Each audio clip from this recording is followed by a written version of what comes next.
let's get one thing out of the way. The Galaxy S21 and the Galaxy S21 Plus were fine. They're two phones that I could pretty much summarize just by saying new chip, new look. And so, while that doesn't make them bad phones, I actually appreciate how Samsung made them cheaper than last year's, it does mean that it's just kinda hard to get excited about them. But the Galaxy S21 Ultra is different. It's actually interesting that they ended up going for the name S21, just because after they moved all the way from 10 to 20 last year, moving from 20 to 21 now makes this sound really inconsequential. But long term, I think the fact that the name of the phones now matches the year we are in will probably help a lot of consumers just keep track of which one's which. And it might even help Samsung pop up in a few more search results. Anyways, let's get into it. And this video was actually sponsored by Huel, which is a really fun story that I will tell you at the end. The unboxing experience is... oh dear. This trend of removing the chargers has caught on a lot quicker than I was expecting. But while it is a shame, while this is the pinnacle of Samsung's lineup, yet we're getting less in the box than we've ever had, on the other hand, they are kind of passing that saving onto the consumer. Like, this phone is something like £50 in the UK, or $200 in the US, cheaper than last year's. That kind of makes up for it. If we open it up, you've got the phone on top, you get an insert, which has a cable and some other manuals, and that is literally it. We don't even get a case here.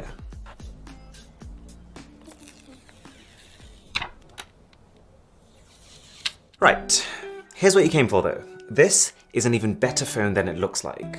I haven't had it long enough for a full review, but I've had it long enough to say that Samsung has fixed almost every problem with the Galaxy S20 Ultra. There's just one thing you gotta look out for. Like, the design of this phone is 2 steps above last year's. Admittedly, that's not saying a huge amount, given that its predecessor was a literal grey monolith, but this whole camera module being integrated into the body of the phone idea, I think it works. Either way, you are gonna get a bump. But this changes the rhetoric from, would you look at that, we've got too many lenses, how do we try and hide them? To, hey, we've got a lot of cameras on our phone, and we're proud of it. They're part of our design. Now don't get me wrong, this phone is thick, and I say that with 5 C's, but it's still definitely the nicer phone to hold. It addresses the stickiness of the S20 with this frosted matte finish, and you don't have to worry about the jabby corners from the Note 20, because this is an S phone. And there's also an additional peace of mind element, because this entire thing is a Gorilla Glass Victus sandwich, meaning that both the front and the back are something like 80% more resistant to scratches. And coming from something like an iPhone 12 Pro Max, which is a phone that's taken sharp sides to its literal extreme, this is how I would rather my phone felt. Yes, it would have been nice to see some more exciting color options. And yes, the cameras do come down a little further than last year's, which means that every now and again your fingers do bump against it.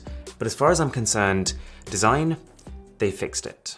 Even the screen is leveled up, and I'm gonna try and show you how. So take this. This is the Galaxy S10 Plus from 2019. And this phone screen was so good that even compared to most laptop screens and monitors that you find in 2021, this is still what I would call an A-grade display. And so you can probably imagine that the S20 Ultra from the year after is not just good, but amazing still. It's bigger, it's way more responsive at 120Hz instead of 60, and its color accuracy is officially rated as visually indistinguishable from perfect. So, when I tell you that with this phone, they've taken that, given it 25% more nits of brightness, 50% better contrast, and allowed it to run at not just 120Hz, but also Quad HD Plus resolution, you can probably imagine how good a screen it is. I do still wish they'd managed to get rid of this little chin left at the bottom, because it seems like they've managed to do that on the standard S21. But yeah, if you're someone who hasn't upgraded phones recently, and you're coming from like a 2017 model, I would pay to see your reaction to this.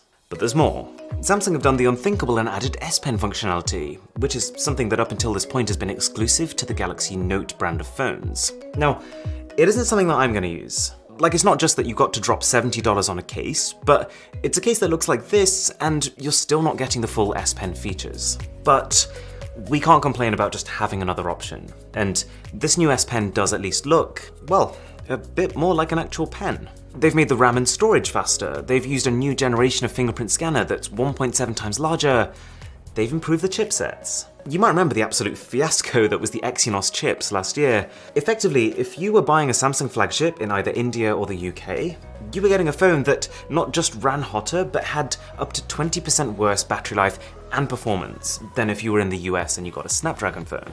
But this time round, Samsung's claiming they've fixed that disparity. This new Exynos 2100 and this generation of phones has apparently caught up. Maybe. Because in my video briefing for this phone, I was told that the graphics were 35% better. Fine, that's great. But when I asked later over email, they said it was 33% faster. And then when I watched the launch event of the chip itself, they said there it was more than 40% faster. We will dig into this. I've got a full video planned comparing the Exynos and the Snapdragon versions of this phone. So if you do want to see that, then a sub to the channel would be Ultra. I think that works. But don't forget, just having a next-gen chip in this phone, whatever the region, means a whole load of other quality of life improvements, like better 5G, better battery efficiency, Bluetooth 5.2, which is effectively just more stable Bluetooth, and it might also make your earphones sound better. You get a faster camera shutter time, you get quicker app loading, all that good stuff. And even Wi-Fi 6E, which can raise the average speed of your Wi-Fi quite dramatically if you have the right router. But most importantly, I think they've got the cameras right. So, with the S20 Ultra last year, they loaded it up. They jumped from a 12 megapixel sensor to 108, they went from 10 times max zoom to 100 times space zoom, and they went from 4K to 8K video recording. But I think the focus was so much on just getting those numbers in there, that in terms of how it actually delivered on those numbers, it was kind of lacking. This 108 megapixel sensor, it was detailed, but when it launched, actually suffered worse dynamic range than even the normal Galaxy S20. Not to mention it had a really tough time focusing on things, which is a pretty fundamental part of the camera experience. And the 100 times space zoom was cool, but beyond about 10 times it just wasn't really good enough to use anywhere. So, Samsung refined it. The Galaxy Note 20 Ultra that came a few months later had much better dynamic range thanks to improved software. It completely fixed the focusing issue with the introduction of a laser autofocus module, and they created a zoom system that you could actually use even at 20 times. So with the S phone, they pushed forward, with the Note phone, they consolidated. And so I'm glad to see that with a new S phone, they've pushed forward again. And they're now not just doing it in a way that feels like throwing out a load of big numbers. The numbers haven't even changed. This is still a 108 megapixel camera. It's still got 100 times zoom. It still records 8K video. But there are 3 big improvements here. The first one is obvious, it's zoom. While the S20 Ultra had just one 4x optical zoom camera, this phone has both a 3x optical zoom and a 10x optical zoom. And just this in itself has 3 benefits. It means that A, you can take a good photo at just about every point between 1x and 10x. Like this is 3x, this is 5x, this is 8x. It means that B, the upper limit of the zoom is higher. How far you can go while still getting a sharp shot. Like you can now actually take a 100 times zoom photo that is usable. Admittedly, it needs to be an absolute best case scenario, but at 30 times you can get an almost always sharp result. And C is video. See, the way that the last camera worked is that after you'd zoomed in 4 times, every extra bit of zoom beyond that point is digital zoom. But if you use digital zoom in video, it very quickly falls apart. So the most zoomed video you could really take was at 4 times. But on this camera, you can take 4K video at 60 frames per second at 10 times magnification. You can also now lock the zoom. So you know when you get to these crazy zoom levels, like 30 times, I already mentioned that you'll be using a lot of digital zoom, which is effectively just taking a frame and cropping into it. And the one upside of doing this is that when you're zoomed in, your phone can actually see a lot more than what you can see. And so, as you move your phone up, for example as your hand shakes, that crop can just come down so that your subject remains still. All that said though, how important is zoom? Like, is it just one of those things that's really easy to sell to people? Because you can be like, well, at 100 times magnification, our photos look so much better than the competition, so our cameras are so much better than the competition. To be fair, when I was on the S20 Ultra, I did use the zoom a fair bit. But at the same time, I can't think of a single point when I used it because I actually needed to see something really far away. It was almost always just the same way you use a toy. Like, I'm curious, what can it do in this situation type thing. And I did say this in one of my videos about the phone, but there were so many comments of people like, rubbish, I've seen what that phone can do, it's way more than a toy. But then I realized that a lot of them had actually come from this video, which is actually a fake video. If this was what the phone could actually do, then I would say yes, fair enough, that is mad, but it isn't. Anyways though, zoom aside, the second big upgrade is the sensor. While the old one used Samsung's HM1 sensor, this one uses Samsung's HM3. The way it was described to me is that this will capture 64 times richer color and 3 times wider dynamic range. But I would just be a little careful about that, because what that's actually referring to is the fact that this can shoot 12-bit raw images. And as cool as that is, most people won't be doing that.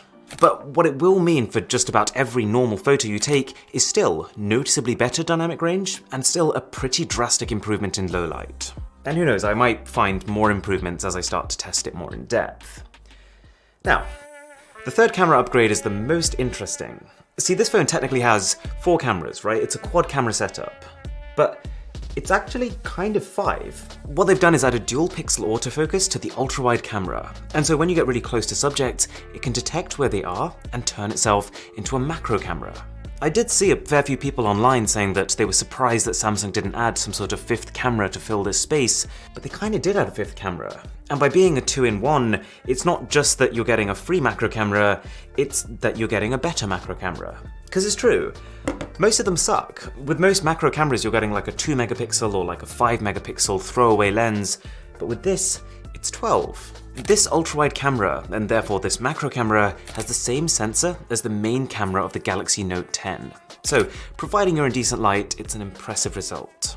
There's a couple of other new software features like Vlogger View, which lets you record both the front and the back at the same time. Others have had this for kind of a while, but it's good to finally see it. And Director's View, which lets you preview all 3 different lenses at once.